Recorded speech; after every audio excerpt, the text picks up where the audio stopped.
태초에 하나님이 천지를 창조하시니라. 그리스도인의 길 태초에서 아멘까지 30번째 만남입니다. 고독은 외롭지 않고 외로움은 고독할 수 없습니다. 그리스도인만 고독할 수 있습니다. 성경은 교회 창조의 이야기다 라고 제가 말씀을 드렸습니다. 역사는 교회 창조의 역사입니다. 인류 역사는 7번 단계적으로 교회가 창조되고 체계적으로는 3번 창조가 이루어지면 인류 역사는 끝납니다. 인류는 멸망하고 주님이 다시 오실 것입니다. 그리고 영원한 안식이 시작됩니다. 2026년 지금 인류는 큰 환란의 마지막 때에 있습니다. 7년 환란을 이야기하는 사건들이 있지만 믿지 마시기 바랍니다. 인류는 지금 이미 큰 환란의 한가운데 그것도 마지막 때에 있습니다. 마태복음 24장에 큰 환란이 끝나면 바로 주님이 오십니다. 이제 성경 창세기 1장 1절부터 계시록 22장 21절 1절까지의 교회 창조의 역사를 하나씩 살펴보도록 하겠습니다. 오늘은 그 첫 번째 아담과 부부 교회의 이야기입니다. 창세기 2장 4절에서 5장 5절까지 이 창조의 역사는 진행이 됩니다. 아담과 부부 교회. 아담의 길을 보도록 하겠습니다. 정확히 창세기 1장의 공식대로 창조된다는 것을 명심하시기 바랍니다. 예외는 없습니다. 하나님이 정하신 생명의 성령의 법이기 때문에 그 어떤 존재도 이 법에서 벗어나서 하나님의 자녀로 창조될 수 없습니다. 아담도 마찬가지죠. 시작은 항상 어두움이 있어요. 우리가 잘 아는 것처럼 아담은 하와가 준 선악과를 먹고 혼돈과 공허와 흑암 속으로 들어갔습니다. 죄의 죽음의 세계죠. 거기에서 복음이 들렸습니다. 그게 바로 뭐냐면 아담아 내가 어디 있느냐 라고 하신 아버지의 부르심이었습니다. 그 부르심에 대해서 나와서 아담은 자신의 죄를 자백합니다. 사실대로 있는 그대로 자백합니다. 여자가 주어서 내가 먹었나이다. 인간적으로 생각하는 사람들은 핑계댄다고 말합니다. 남자답게 솔직하게. 여러분 남자답게 솔직하게 그런 것들이 다 교만입니다. 하나님 아버지 앞에 남자답게가 어딨고 당당하게가 어딨고 솔직하게가 어디 있습니까? 그냥 입을 벌리고 있는 그대로 자백하는 것이 우리가 해야 할 도리입니다. 아담은 그렇게 한 거죠. 사실 그대로 말했습니다. 제가 먹었나이다. 창세기 3장 12절에 그것이 바로 십자가 회개인 것입니다. 어둠의 세계에서 나와서 아버지 앞으로 나와 죄를 자백했습니다. 창조의 첫째 날을 통과한 것이죠. 둘째 날 심판, 그 심판은 어디에서 볼 수 있습니까? 하나님 아버지가 하셨습니다. 아담이 한 것 없잖아요. 하나님 아버지가 가죽옷을 지었다고 그랬어요. 가죽옷을 지었다는 건 가죽을 벗겼다는 이야기고 그 가죽은 누구의 가죽입니까? 우리 주 예수 그리스도의 가죽입니다. 십자가를 뜻하는 것이고 십자가에서 아담이 받을 모든 형벌을 받았다는 것을 뜻합니다. 가죽옷을 지어 라고 하는 그 말에 십자가 심판의 의미가 담겨 있습니다. 그래서 아담은 아무 공로 없이 창조 두 번째 날을 통과합니다. 그리고 세 번째 날 땅으로 나옵니다. 의인이 됩니다. 어떻게 해요? 아버지가 그 의의 옷을 예수 그리스도의 보혈의 옷을 입혀주셨잖아요.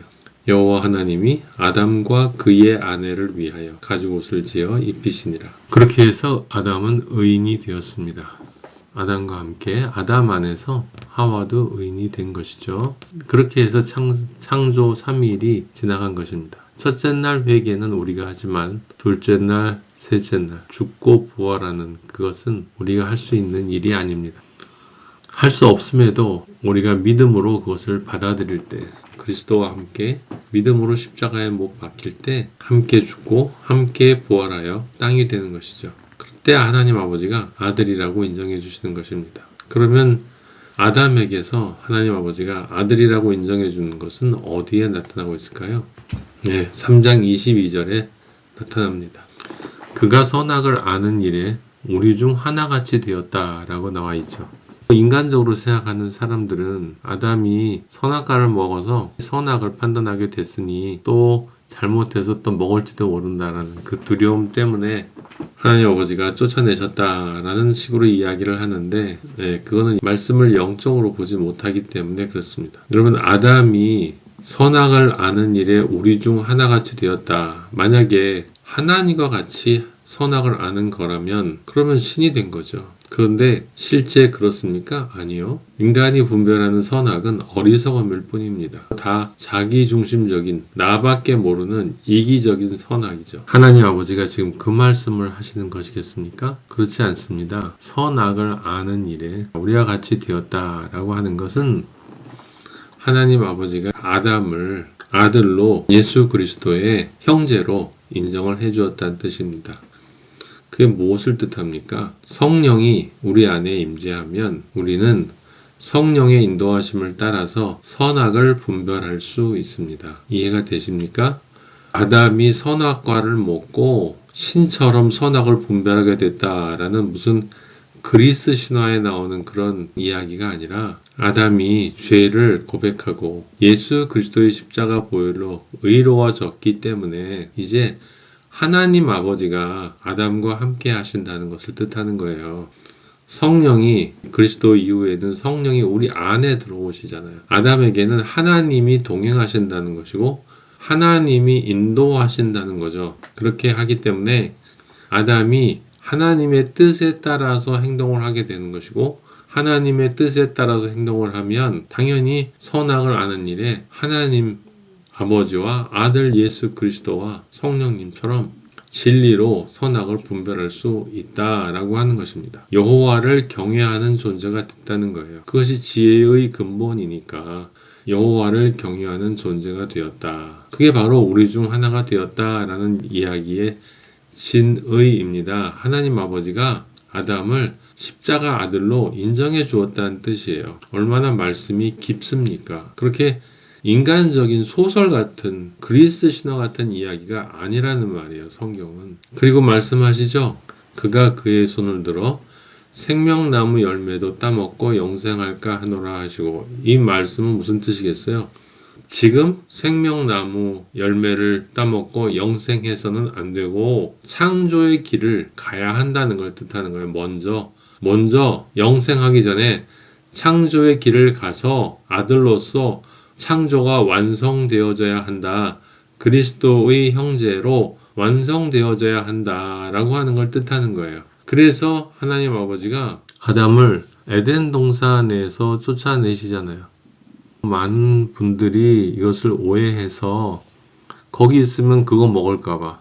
여러분, 아담은 거기 계속 있었어요. 처음부터. 선악과를 먹기 전에 생명나무를 먹을 수도 있었겠죠. 근데 하나님 아버지가 그걸 걱정하셨습니까? 그렇지 않잖아요. 쫓아내시고 라고 하는 말은 하나님 아버지가 아버지의 뜻대로 인도하셨다는 거예요. 인도하셨다는 거예요. 내모셨다. 맞아요. 쫓아내셨다. 이 말이 어디에서 다시 한번 반복되냐면 정확하게 둘째 아담이신 예수 그리스도에게서 반복됩니다. 정확하게 같은 말이에요. 어디서요? 요단강에서 예수 그리스도께서 세례를 받으시고 성령이 임재하셔서 비둘기 모양으로 아들이라 하신 다음에 그 다음에 어떤 일이 벌어졌습니까? 성령이 예수 그리스도를 광야로 이끄셨다 그랬어요. 광야로 내모신 거죠. 광야로 가라고 이끌고 가신 거예요. 지금 하나님 아버지가 아담을 광야로 내모시고 계세요. 이끌어 가신다고요. 에덴 동산 밖은 광야예요. 세상이라고요. 죄악 세상. 에덴 밖으로 내모셨어요. 죄악 세상이라는 것은 다른 게 아니라 하나님의 아들로 연단받아야 할 자리다라고 하는 거예요. 처음 지은 죄, 선악과의 죄, 나밖에 모르는 그 죄, 하나님의 아들이 되었지만 아직 육과 혼의 찌꺼기가 남아있으니 하나님 아버지가 인정은 해주셔도 그 육과 혼의 세상적인 선악과적인 찌꺼기는 다 떨궈내고 와야 한다. 그래서 하나님 아버지가 성령이 예수 그리스도를 광야로 내몰듯이 이끄시듯이 아담을 에덴 밖으로 세상으로 내보내신 것입니다. 거기에서 진리를 알고 참 자유를 누리고 참 자유가 되어서 오라고 하시는 말씀이죠. 그래서 아담이 나가서 실제 그렇게 되지 않습니까? 어떤 일이 벌어졌습니까? 가인이 아벨을 쳐 죽였어요. 그래서 아벨은 죽고 가인은 동방으로 가버립니다. 아담에게 연단이 있었던 것이죠. 아담의 연단은 여러분 이렇게 생각을 해보세요. 우리가 성경을 읽을 때 영적으로 읽으면 자, 뒤에 셋이 나오지 않습니까? 가인과 아벨이 있고 셋이 나와요. 그런데 가인과 아벨을 그냥 단순히 육적인 아담의 두 아들들로 생각하지 마시고요. 물론 두 자녀죠. 두 아들인데 동시에 이렇게 생각해 보세요. 아담 안에 있는 두 개의 서로 다른 본성이다. 가인은 세상을 향해 가는 본성이고요. 아벨은 하나님을 향하는 본성이에요. 선악과를 향하는 나와 하나님 아버지를 향하는 나. 그 두 자아가 내 안에서 싸우는구나. 누구의 고백이었어요? 바울의 고백이었죠. 로마서에서 가인과 아벨, 아담 안에 있는 아담의 내면에 있는 아직 찌꺼기로 남아있는 가인과 하나님을 향한 아벨이 서로 영적 전쟁을 벌이는 상황인 것입니다. 그게 바로 부흥이에요. 바닷속에 있는 큰 물고기들 그리고 십자가 공창 안에서 십자가의 자유를 누리려고 하는 새로 날아가고자 하는 또 다른 하나님을 향한 나. 그런데 많은 경우 어떤 경험을 하시나요, 여러분들? 하나님을 향한 나의 영이 이기나요? 아니요. 세상을 향한 내 옛자아가 이기는 경험을 많이 합니다. 심지어 아담은 크게 실족했어요. 어떻게 할 수 있어요? 가인이 아벨을 쳐 죽였어요. 쳐 죽였습니다. 하나님의 아들로 세상에 살면서 어느 순간 세상의 아들이 되어버린 거죠. 실족하게 된 거예요. 그냥 놔뒀으면 아담도 구원을 받지 못했겠죠. 그건 가인에게 나타나신 하나님의 모습을 보고 알 수 있어요. 가인에게 표를 주셨습니다. 하나님 아버지가. 그 표가 무엇이었겠습니까? 그건 십자가의 표예요. 십자가의 표. 결코 죽일 수 없다는 것. 가인은 하지만 그 십자가의 표를 무시했어요. 그런 게 뭐가 도움이 된다고 나한테 이런 걸 주는 거야.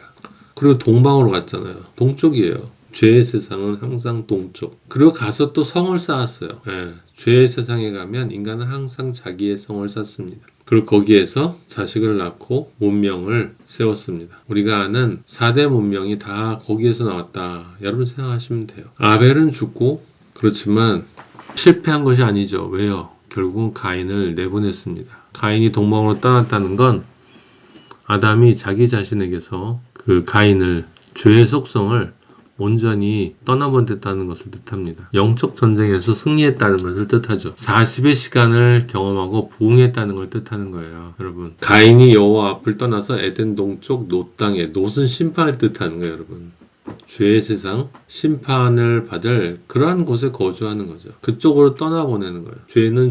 죄는 사탄에게로 떠나보내고 나는 이제 생명을 낳을 수 있는 존재로 성장하게 되는 것이다. 그래서 창세기 4장 25절 아들을 낳아 그의 이름을 셋이라 했다. 이제 아담이 성령 충만으로 생명을 낳을 수 있는 존재가 되었다. 생명을 낳을 수 있는 존재가 되었다라는 것을 뜻하는 거죠.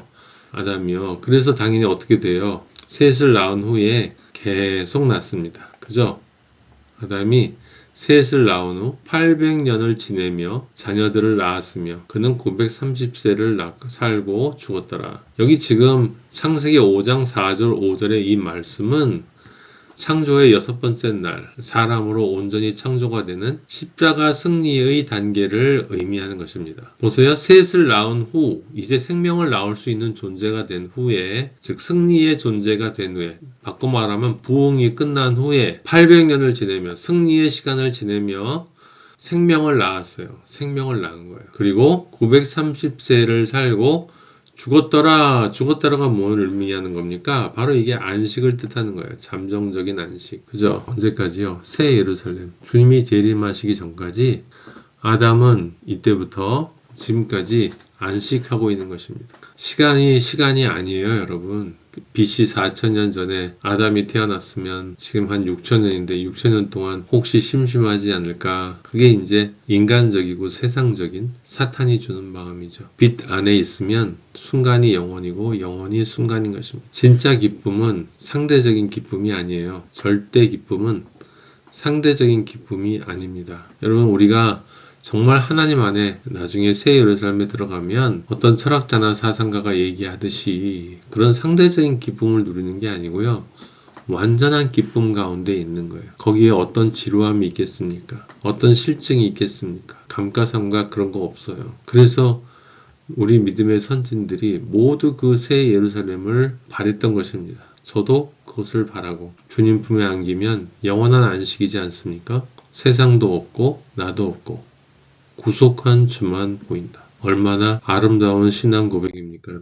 자, 그런데 아담은 그냥 한 개인으로서 첫 번째 인간으로서 창조를 이룬 존재만을 뜻하는 게 아니라 그 아담 안에서 하와가 함께 부부가 되어서 부부교회로 구원받은 그런 존재다. 그래서 아담은 오실자의 모형이다. 로마서 5장 14절. 아담은 예수 그리스도의 모형이에요. 예수 그리스도의 모형. 그래서 예수 그리스도의 모형이기 때문에 예수 그리스도가 십자가로 우리를 낳아주신다는 것.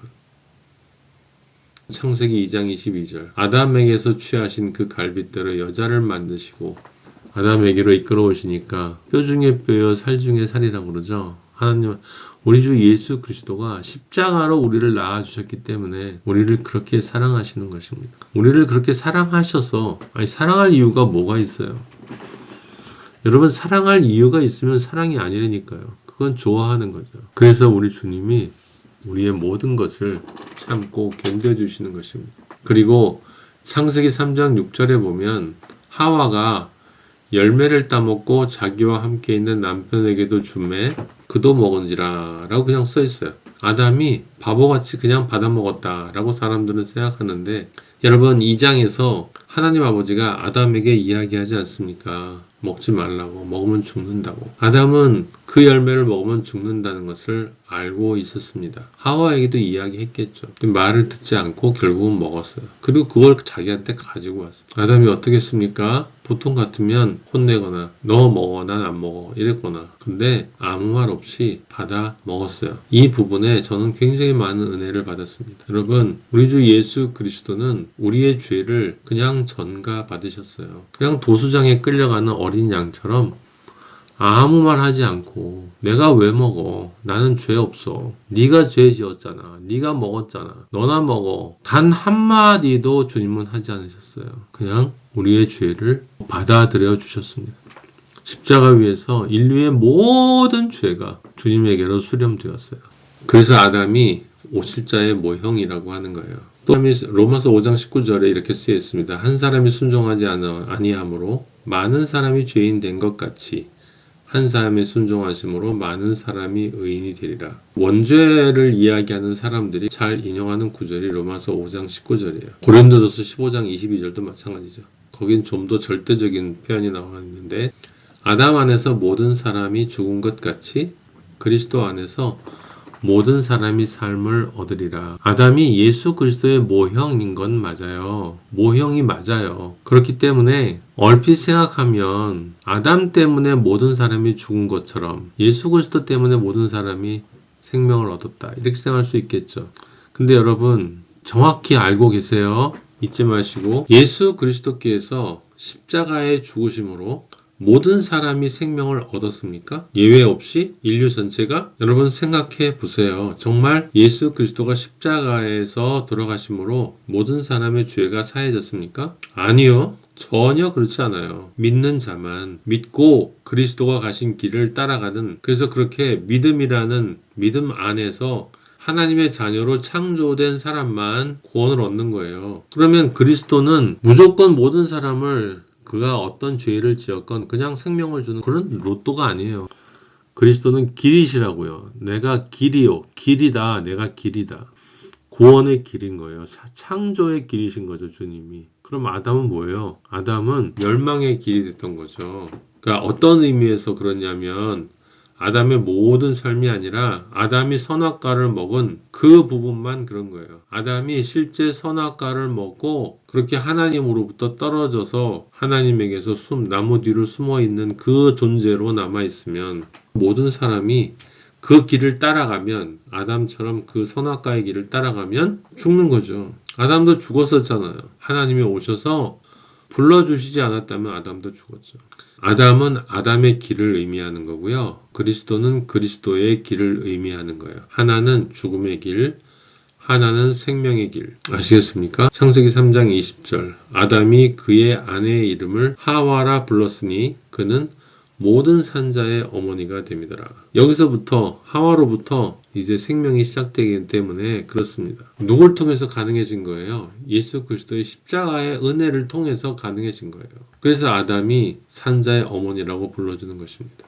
여러분이 예수 그리스도를 믿으면 여러분을 통해서 생명이 되는 사람들의 어머니가 되는 거죠. 누구나. 왜? 그리스도인은 그리스도를 증거할 수밖에 없으니까. 그래서 다른 생명을 살리는 존재이기 때문에 그렇습니다.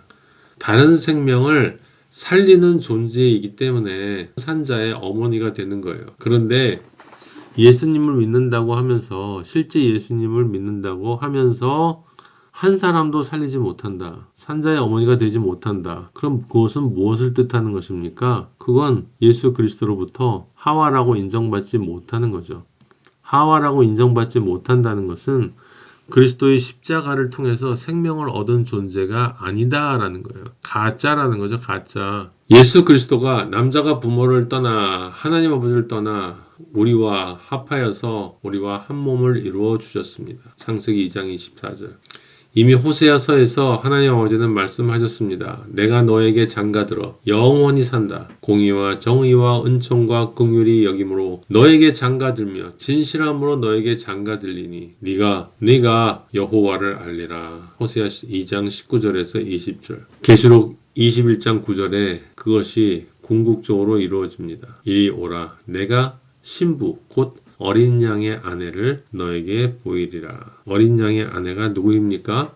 새 예루살렘입니다. 우리가 들어가야 할 곳, 우리가 거기 들어감으로 인해서 우리 그리스도인들이 모여서 새 예루살렘이 되는 거예요. 하나님 아버지 예수 그리스도의 빛 가운데에서 그 은혜 안에서 영원히 함께 사는 하나님의 백성이 되는 것입니다. 제가 여러분들에게 여러 번 강조드렸습니다. 여러분, 이 길은 아담에게서 지금 본 것처럼 하와도 아담 안에서 함께 간 거예요. 반드시 창조가 돼야 됩니다. 그러니까 여러분, 일반 세상에서도 남편이 누군가가 중요하겠죠. 하와가 남편을 잘 만난 거예요. 아담을. 우리는 걱정할 게 없어요. 우리 모두의 남편은 예수 그리스도이시기 때문에 우리는 반드시 십자가 회개로부터 시작이 돼서 십자가 안식일까지 나가는 그런 존재가 되어야 되겠습니다. 예정됐다고 다 구원받는다는 그런 헛소리를 믿지 마시고, 또 믿으면 된다, 한 번 믿었으면 구원받는다라는 그런 헛소리 또 믿지 마시고 제발. 그리고 성령 받았으면, 성령 받은 게 사실 정말 엄밀한 의미에서 성령 받은 게 사실이라면, 진실로 성령 받은 사람이라면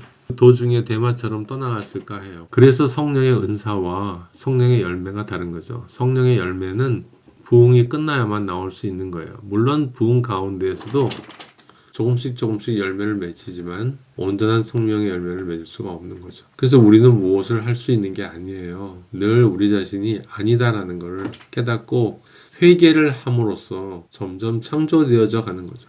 그러니까 실제 생각해보면 아버지의 은혜가 아닌 것이 어디 있습니까?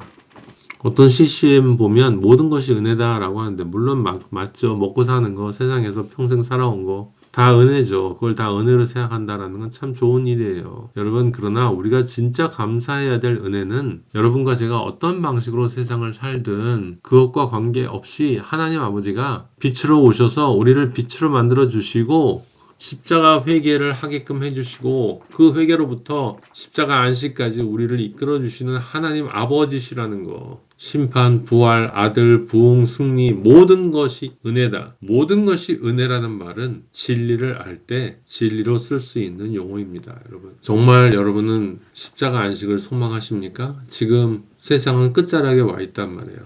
큰 환난의 마지막 때에 와 있어요. 2026년. 주님은 곧 오십니다. 소망하는 자만, 아브라함 때부터 소망했다고 그랬죠. 히브리서에 보면 장막에 거하면서 거기서 안주할 곳이 아니라 이 세상을 우리가 떠나서 하나님 아버지 예수 그리스도의 품 안에 우리는 안겨야 된다. 그것이 우리의 최종 목표다. 영원한 기쁨, 사랑, 평화, 안식은 거기밖에 없다라는 걸 알고 있는 게 그리스도인들 아닙니까, 여러분? 근데 정말 그렇게 그 믿음으로, 그 소망으로 예수 그리스도를 사랑하시는 마음으로 지금 그렇게 하루하루를 살고 계십니까? 출발해야 도착하지만 도착하지 못하면 출발하지 않은 것과 같습니다. 여러분, 꼭 우리 함께 새 예루살렘에 도착해서 영원히 할렐루야 외치며 살기를 우리 주 예수 그리스도의 이름으로 축복하며 기도합니다. 아멘.